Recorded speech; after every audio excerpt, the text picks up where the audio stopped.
self-worth, right? And this really comes down to influencing yourself.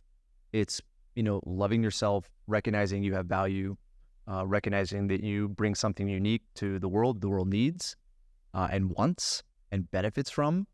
I think it really starts there. But looking at, I would say, a foundation of life comes down to core principles, right? And I think there's universal principles. So if you think about what we talked about on these 3 podcast episodes about your book, all of those thoughts and principles were applicable 30 years ago, now, and in the future, even though like the world is totally different 30 years ago than today. For sure. But the principles are still the same, being of value to somebody else. Welcome to Wealth Untethered, your guide to the principles and mindset of a genuinely wealthy life.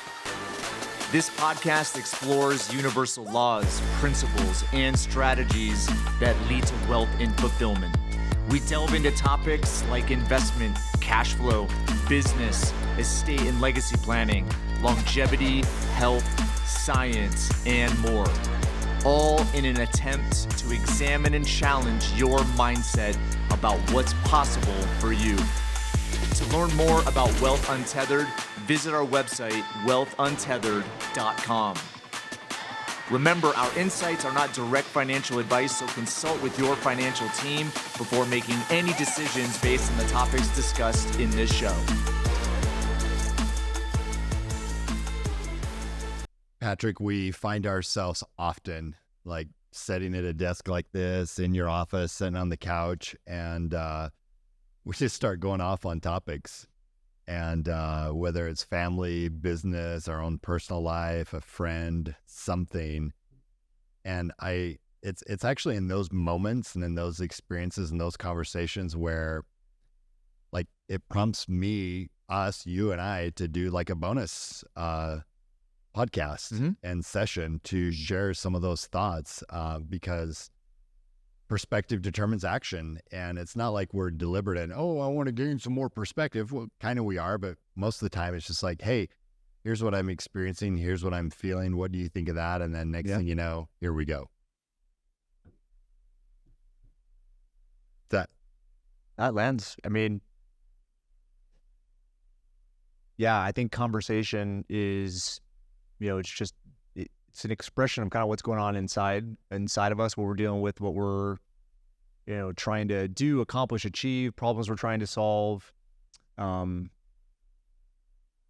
yeah, I think relationships are one of the most valuable parts of life that helps to refine your perspective. Because I agree. I mean, it's like, where does perspective come from, right? I think it comes from, first and foremost, like all your experiences, everything you've been through, the stories you've told yourself, like that's where your perspective comes from. But how is that perspective refined? And I think it's refined in relationship with others, right? And especially core relationships where you've built, trust and love and non-judgment.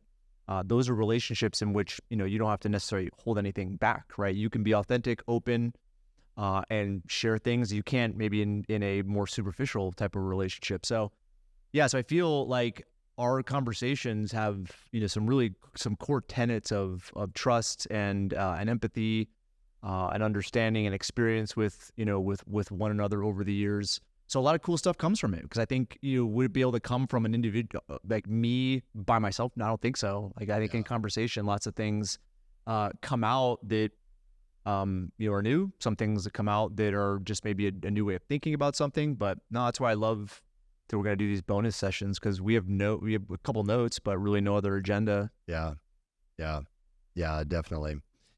We were talking about leadership. I was sharing an example of a client friend of mine who has done and is like right in the midst of like a lot of growth personally. And as I'm saying that, I'm thinking about like, how has my personal growth like affected my family? But in this example, this gentleman, you're saying, well, how's this affecting his business? Because I said, man, he's got these standards that he has set for himself that he's clear about because he's doing the work, but then he goes back into his business and he he has a business where there's around 100 team members, employees in that business. And he has a leadership team and a marketing team, these different people that he meets with often.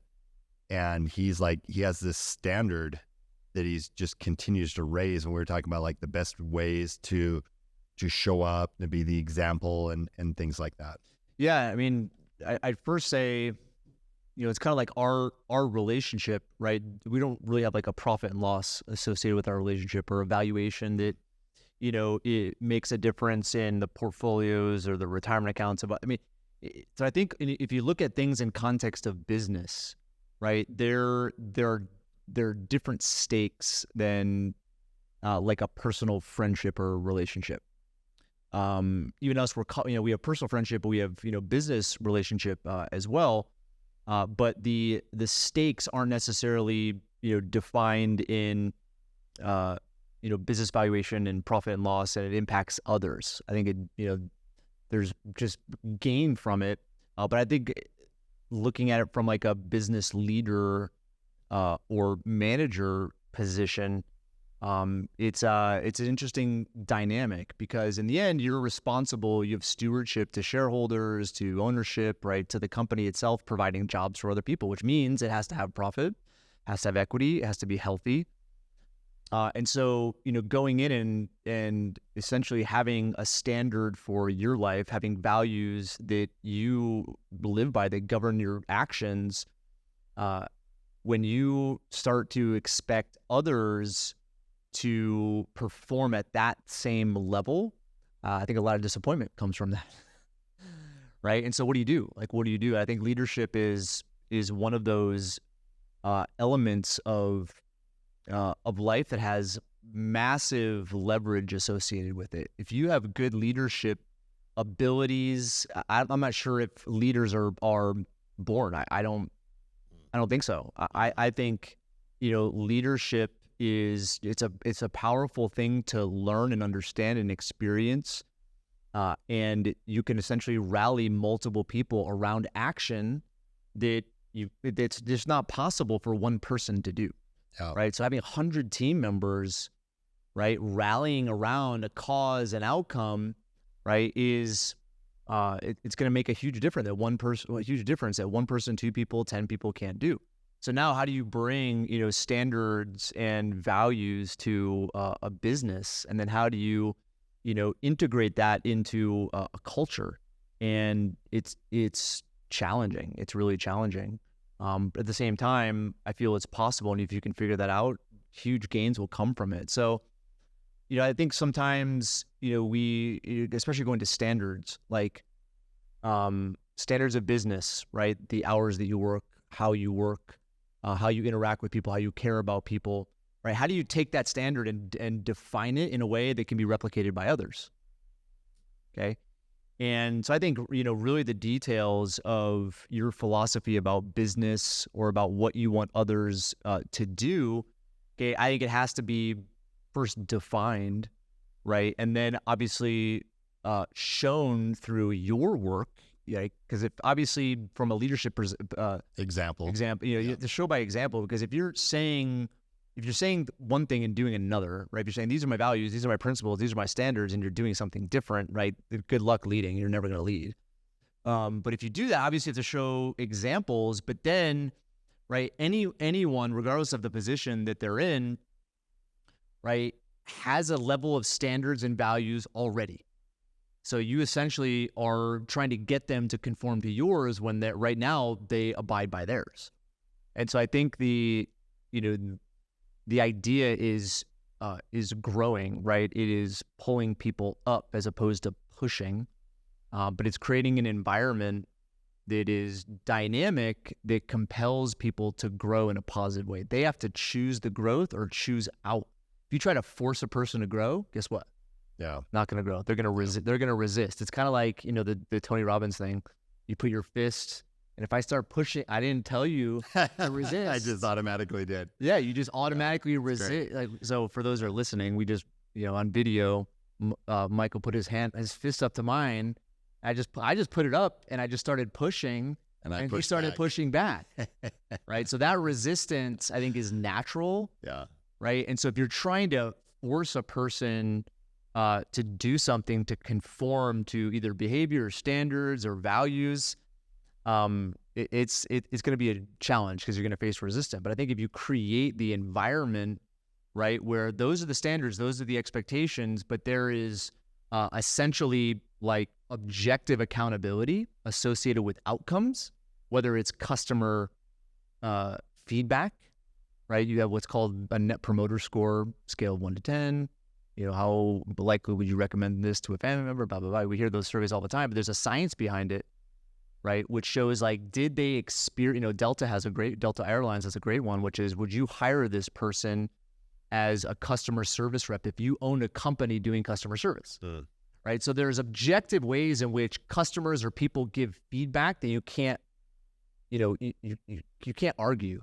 Well, I guess you could argue, but these objective, I would say, measurements, KPIs, you know, standards of performance, right? And you could really have them for every single, you know, employee, right? If there's an environment, right, of accountability that, and here are the standards expected from their activities, then they're the ones that essentially they choose in or choose out, but they're not forced to do or not do something, right? They're forced to achieve outcomes, KPIs, right? High levels of customer service, wherever you want them to be. Okay, and I don't know this particular situation. Okay, but if you force them to do the things you want them to do versus have them held accountable by the people they serve with the products and services of the company, it's a different dynamic, but I think that will allow them to either conform by adopting standards and adopting values or go somewhere else. Yeah. Does that make sense? Yeah, totally. So I love the part about defining it and gaining clarity on it first and then being the example. Yeah. For sure. I think this applies, I mean, leadership, I think it applies, I think it comes down to influence, right? Tony, you know, he has his leadership academy. I was a platinum partner for a couple of years and went to like I felt like a million seminars, right? All over the place. And I have a hard head, so it was like hard for me to integrate a lot of this stuff. I finally integrated it like during COVID in 2021. But you know, he has a leadership academy, right? Or leadership, it's called Leadership Mastery. But it's not about like, you know, setting your vision and here are your values and standards. Leadership is about influence. And it's influencing others, right, based on where they're at. So how do you positively influence kids? How do you positively influence a community, yourself, right? And so I think there's a lot of different tools to do that. But you know, in the end, you have a unique life that you're trying to influence that isn't yours. They had different experiences, even if it's your kids, different stories, different experiences, right? Different, you know, characteristics, different desires in life, different stages of life. You have so many different like varying factors, right? It's like, how do you influence a person based on where they are? So you have to learn how to influence them, like based on what influences them. Yeah. Because if you try to talk about people, you know, in context of kids, but they have no kids, it's kind of be like, you're not gonna be able to influence them. Yeah. That makes sense? Yeah. Well said. So we were also talking about universal truths, laws, concepts, know thyself, invest in thyself, parable of the talents, that whole conversation. Yeah. So I think knowing thyself, and it goes to, you know, the episodes we recorded today, but it's like it's, you know, loving yourself, recognizing you have value, recognizing that you bring something unique to the world needs and wants and benefits from. I think it, you know, it really starts there. But looking at, I would say, a foundation of life comes down to core principles, right? And I think there's universal principles. So if you think about what we talked about on these, you know, 3 podcast episodes about your book, all of those thoughts and principles were applicable 30 years ago, now, and in the future, even though like the world is totally different 30 years ago than today. For sure. But the principles are still the same: being of value to somebody else, right? Being of net benefit, showing up, learning, okay, and growing, taking who you are and, you know, not constraining, not sitting home and, watching TV or just doing the least to get by, but it's constantly pursuing growth, right? And I think there's principles there, but again, going to the point I'm trying to make from a leadership standpoint, I think there's like universal, basic, foundational principles of leadership. And that's where I feel like Tony really gets it, because it's all about human behavior. And even though the environment that we operate in right now, right, we have way more technology than we need, way more information than we need, maybe more books, way more opinions. We have a bajillion podcasts now. Okay, so you have all sorts of information, but human nature, right, is pretty much the same as it was 30 years ago, 40 years ago. Yeah, good right? point. And so it's understanding like the tenets of human behavior, what drives people, their six human needs, right? It's, understanding their world, where they're coming from, being able to empathize, matching and mirroring. There's a lot of NLP, neuro-linguistic programming stuff that really helps you understand a person's world so that you can positively influence them. Yeah. Right. And I feel like, I think we also have to kick against what we've been conditioned to think of as leadership, which is management. Because it really starts in school, okay, but the corporate world as well, right? School, there's your teacher and your teacher's rules. Then you have, the principal. Then you have the superintendent. Then you have the board of education. Then you have, the federal government, right? Their education system. So it's one of those, like, it's in a hierarchy, right? There's always somebody above you. Yeah. Right. And you have to conform to what they say. That's not leadership, right? That's more management. And it's usually management by force, right? Well, if you don't like it, then you're going to get fired. Yeah. Right. And is that required in business? For sure. At the same time, is that the only way to lead? I would say it's kind of a last resort to leadership. I think first is really trying to positively influence. But I look at, universal laws, universal truths really come down to human behavior. That's what we're talking about. And I think that human behavior hasn't changed much. Our instincts, how we operate in the world, what we care about, what we love, what we don't love, why we form groups, why we form cliques, why we react as opposed to respond. So we emotionally react instead of logically respond. It's been going on for a really long time. And I think that there, as you go into leadership, there's like, whether it's a leadership like system or technology or app that you're using, I think that those are like way further down the scale that will benefit, essentially your leadership influence. But without that foundation of principle and values and human behavior, understand what makes people, tick, the tools are going to be insignificant. They're going to be irrelevant. You may get some surface level benefit, but not much below the surface. Yeah. Bo Eason was sharing with me in one of our last meetings. He talked about Tom Brady. And would you agree that Tom Brady is an amazing leader? I think he became an amazing leader. He became an amazing leader. And what Bo Eason was sharing with us and why he brought up Tom Brady, he said, Bo Eason played in the NFL for 5 years. Oh, yeah, that's right. Part of his life. Yeah. His brother did. His college roommates did. And he talked about Tom Brady, and he says, Tom Brady physically is just kind of an average, physically built man. Yeah. But he outbehaves so many other people. Mm-hmm. That's why he's become one of the greats. And that's part of his leadership is his behaviors. Mm-hmm. An example that he gave about Tom Brady is that he's been to Tom Brady's home and he's seen this yearly calendar. So when the season ends, he starts a new yearly calendar and he maps out every day leading up to the Super Bowl that next season.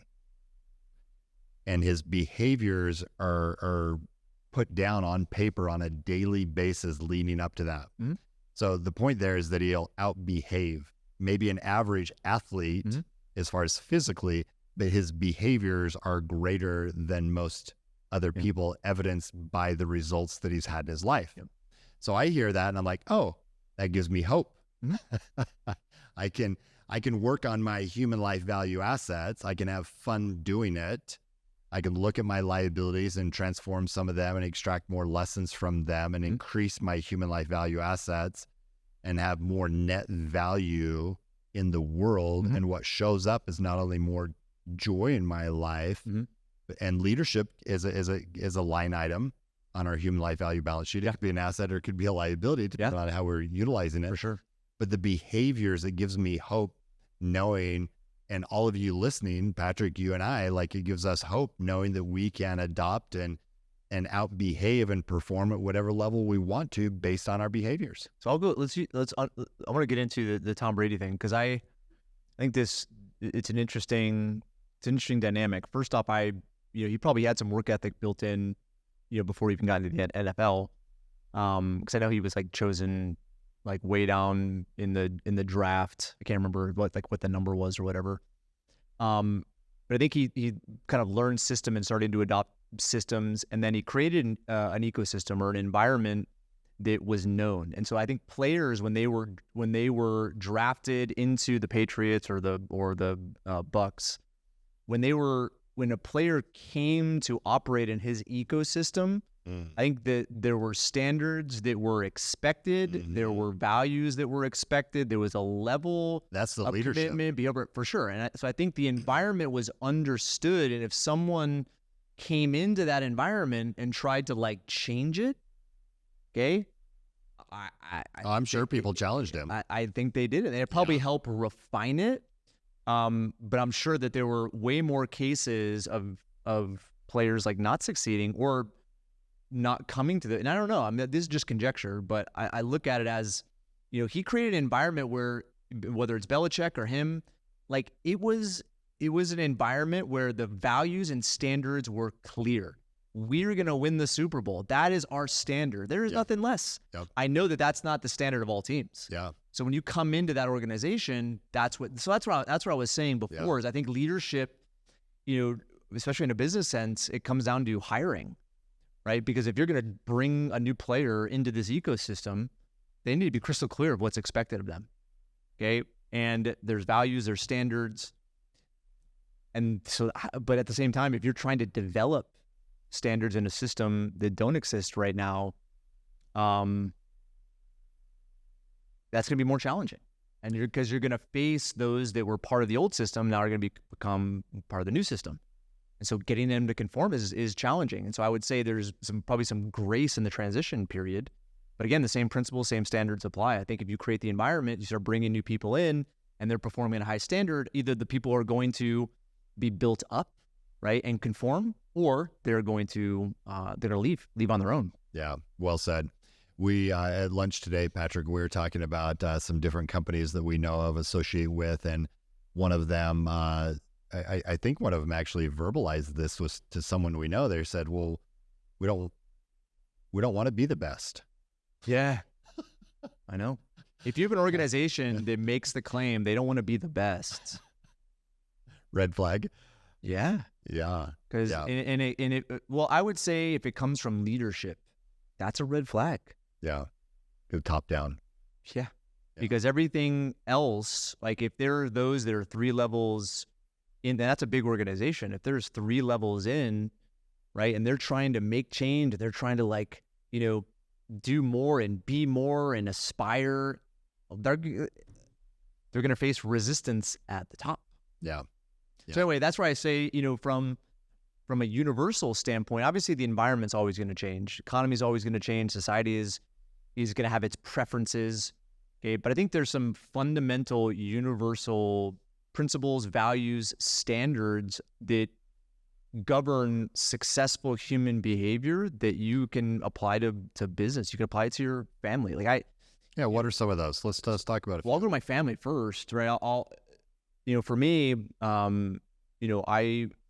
my dad was a hockey coach he was in the military.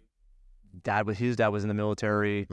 But he was a hockey coach for 40 years. And so I felt, and this is nothing against my dad. I love my dad and sure, super grateful for my upbringing and what it taught me.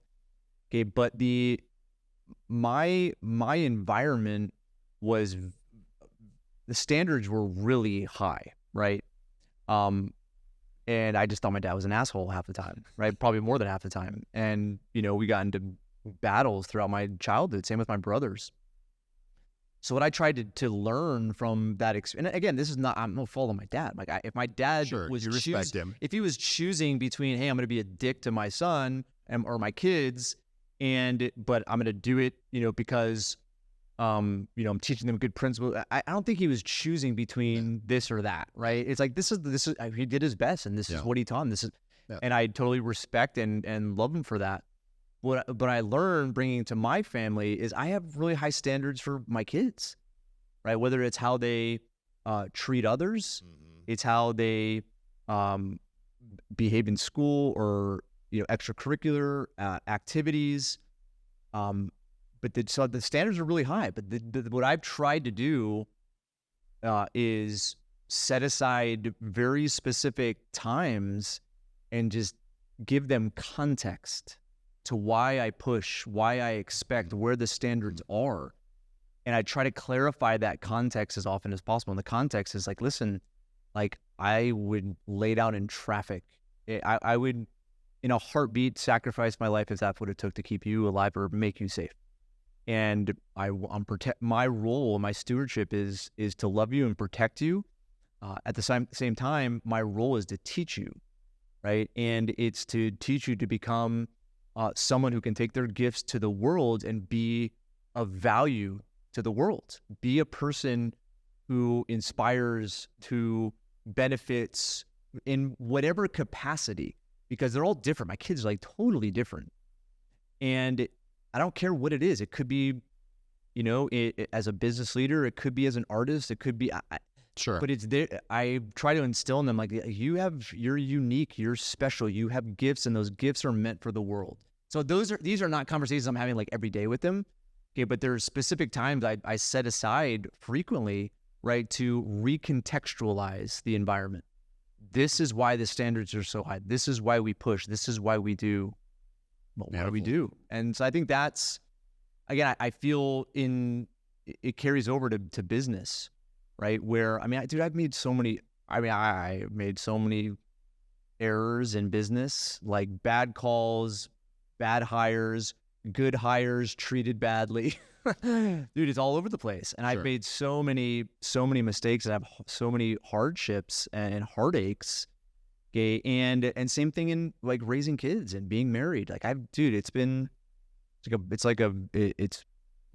war in a sense. Like you're going against other people that you love and people that you want to help and influence. And so a lot of this has just come from, hardship and me just wanting to learn, like, what did I do wrong? What could I have done better? If I were to start over, what would I have changed? And I keep doing that because there's stuff right now that I'm dealing with and I'm challenged by, that I'm trying to figure out.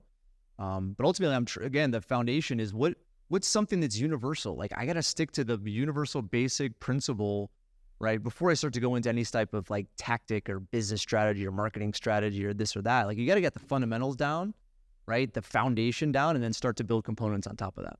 Yeah. Yep. All of us have, everybody listening, you and I, our kids, people we associate with, people on our teams, all have unique value and worth and unique worth and perspective that they can bring to the table. And it's being clear about that. It's about us individually. It's about others around us. It's about each of you being clear about what your human life value assets are. And with that clarity, leveraging them, utilizing them, and providing value. But I loved what you said about with your kids, and that's to inspire them to take their gifts to the world. And I think if we're doing that ourselves and leading with that example of gaining clarity on what our gifts are, and then testing unique ways to take those gifts to the world, that's one of the best things that we can do. Mm-hmm. Is that example and inspire others to do the same also. And I think you got to recontextualize often. Cause I get, my kids call me on my shit sometimes. It's like Hannah, like my oldest, so do ours. Right? She, like I got on her for school and she's like, I thought you didn't care about school. I thought you said school was useless. And I'm like, shit, I did say that, but that's not really what I meant. Yeah. Anyway, but so you got to recontextualize, right? Because I think where we landed with her is like, listen, like most of these subjects, if not all of them, are irrelevant, and you'll probably never remember anything you're learning. Okay, but what are you gaining? It's being challenged by something you don't know. Okay, and it's also learning. You can't learn about what you want and what you're passionate about and what lights you up and you're really interested without learning things that are the opposite, like what you don't like maybe you're not naturally gifted here or that. So it's one of those things where learning isn't just about learning the things you want that are interesting to you. You got to learn about a host of things, right, to really get to those outcomes. But then when you get there, they may change. So and not just learn, but experience. Yeah. So that's another thing about learning. I feel, we didn't say this on the episodes, but unfortunately, our society has come to identify learning as something they don't like and don't want and want to avoid at all costs. I think it's because of school, because of the school system of how myopic, narrow, square peg and round hole. Peg. Exactly. It's like, and people just want to get out. Like, I'm done. Once I get my degree, I'm done learning. But I feel that if you can grab the bug of learning, because dude, it's like we live in my perspective, we have infinite universe, look at what we've created as human beings. We're constantly, and that increases daily. Totally. And you got to learn and explore and be creative and find ways to solve problems. And, but it requires learning. It requires a desire to learn, right? And a connection between that learning and a positive, net benefit to the world, but also positive net benefit and fulfillment. Realizing hey, it's the secret to, it's that quote, secret to living is giving. It's giving yourself. And that's a secret of a meaningful life, is just give, produce. And you get to the point where you don't even care about what is reciprocated. You just want to produce and create. Yeah. I did okay. I was the average B student academically in high school and college. And I have a desire today for learning and growth and expansion in my life greater than I've ever had at my age. Because I'm clear that learning and growth and expansion in my life fulfills me. I'm fulfilled at a greater level. I have more to offer to those around me. So it's why would I ever want to stop that? I know it's going to look different year by year, but that desire for growing and learning, man, I'm just so glad that I have that I'm experiencing that. And I hope that all of you listening are, test this, find out for yourselves. And I think if you're listening to podcasts, you have a desire for growth, for more, and, be the best at it. Why not? Why not be the best? Bo Eason talks about that. He's like, why not be the best? There are certain behaviors it takes to be the best, but why not? Yeah, we all have the ability. That should be your standard. If that's not your standard, then it's you then conform to mediocrity. Because if the best is, and it's the best for you, it's your best, which is not they're kind of like milestones. It's not an end, right? It's a journey, and there's multiple milestones along that journey. But be the best guy that walks up to a stranger, right? Or pass. It's be the best neighbor, be the best. Not doing it to be the best. It's doing it to feel fulfilled. It's more personal. And again, it's not I think you're way better at these type of standards than I am. But I also feel learning, for me, because I went to seminars and read books. I read freaking audiobooks like crazy.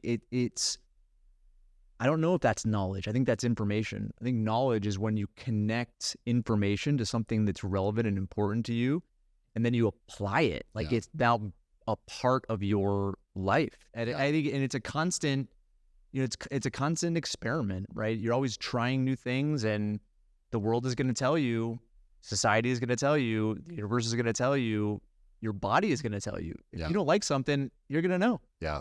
If you like something, you're going to know. 100%. If it's successful, you're gonna know. If it's unsuccessful, you're also gonna know. So it's, I don't know. It's a constant process. You used a word a few minutes ago, journey, and Mm-hmm. that immediately triggered for me to enjoy the ride, enjoy the process, to celebrate and appreciate on a daily basis, and find joy in the process along the way, not just the destination. Yeah. And that's been a big one for me. Like I have so much more fulfillment on a daily basis enjoying. Now, do I have targets? Do I have outcomes that I set and I achieve? Yes, but I'm finding on a daily basis more and more joy along the way. And as a result of finding that joy along the way, I'm actually accomplishing more. I'm enjoying it more and I'm accomplishing more as a result. No, I think there's like, again, a journey. There's multiple steps on the journey, right? You look at, just let's talk about maybe a journey through, South America. I don't know why that's coming to mind, but it's like let's say you journey through there. You start off and maybe start in a car and you walk a little bit, and then you have this peak experience.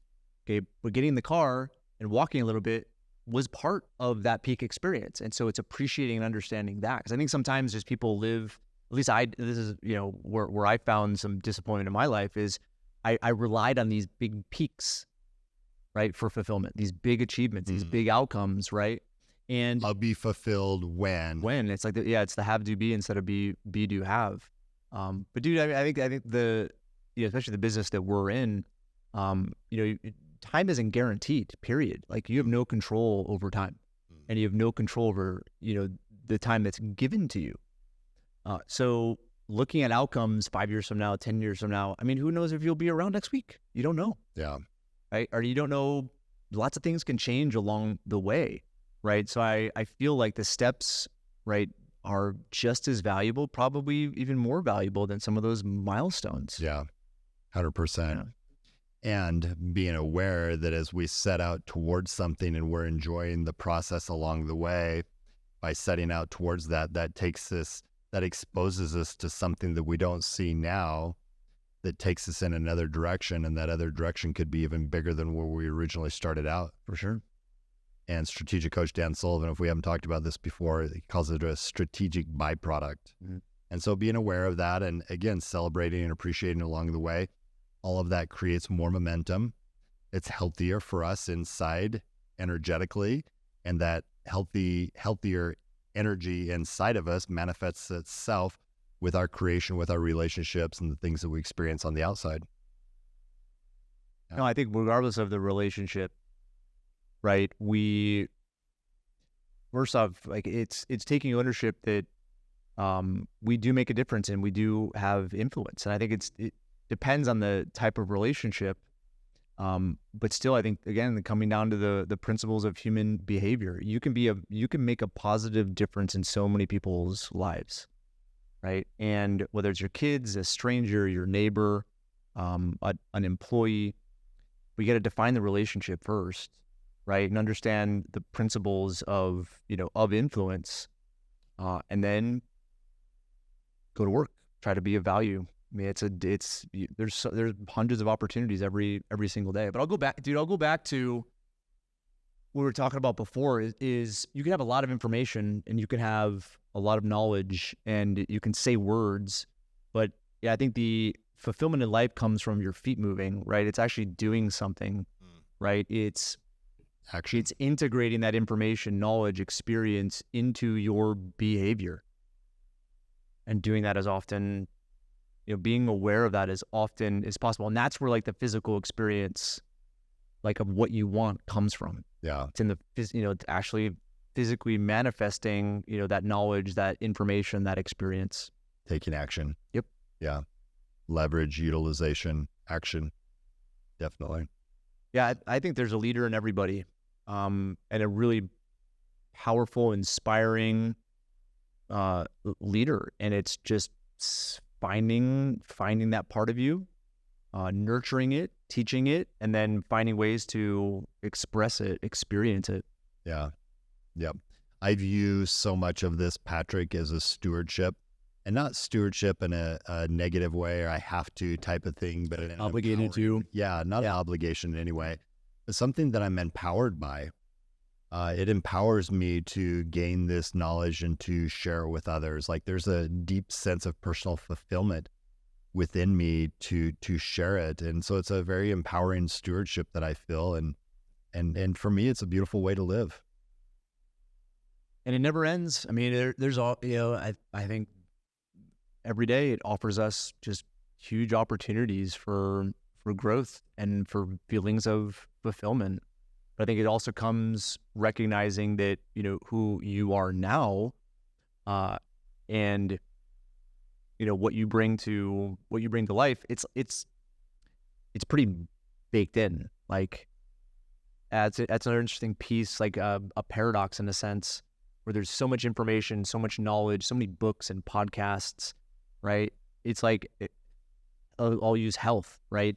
Like being healthy, dude, you have really no excuse for like the information to be healthy. Like it's there everywhere in billions of books. It's all over the place.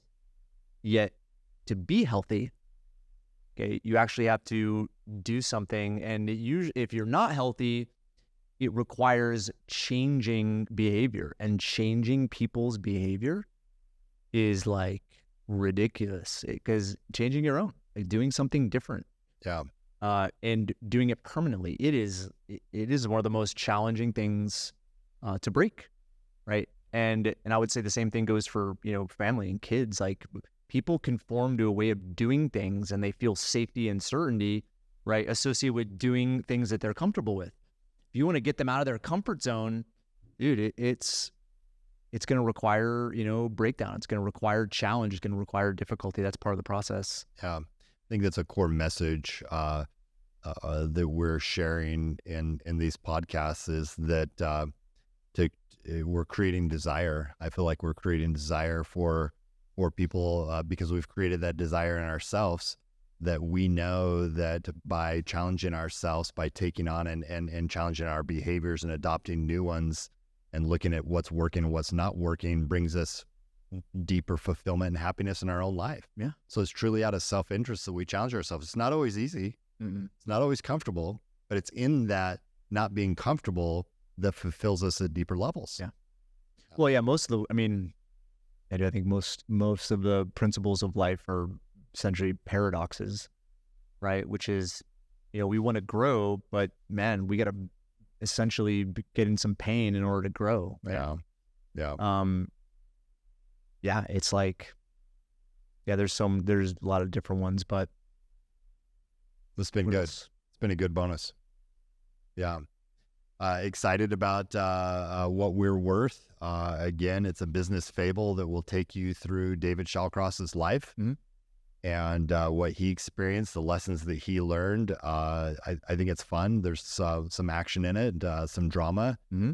And then there's some great life lessons. Again, I'm going to accompany a human life value knowledge worksheet yep. With some steps that you can take to work on that in your own life, to raise your own awareness and to challenge you and have some fun with it. Yeah, it's dude. It's like, it's the first. I don't know. Sometimes I'm grateful that I experienced, pain in playing hockey and playing sports and growing up in, the neighborhood that I did, and having to, get in some fisticuffs every once in a while, right? Because I learned to understand like challenge, and I like challenge. Like, I'm not afraid of any challenge, right? And I think sometimes that's like hard for people because they have not experienced. That's actually the biggest like fear I had about my kids, right? It's like they haven't been challenged the same way that I was, which is fine. I think they're challenged in so many other ways, sure, especially with like social media and information, and that's in COVID, right? That was another huge thing for my kids, because they were in high school during COVID years. But it's I think challenge is there's a saying that I love: pressure is a privilege. Right? Challenge is a privilege. It's like, wow, I get to face this. I get to confront it. It's going to be painful, but I'm going to overcome it. I'm going to be better because of it. I think that those are some of the principles of life that we're talking about. It's like, if you want these new outcomes, all right, here are the principles to get it. Yep. Totally. No shortcuts. Yeah. Anything else, Patrick? No. What else you got? What are the notes you have there? I think we've covered them.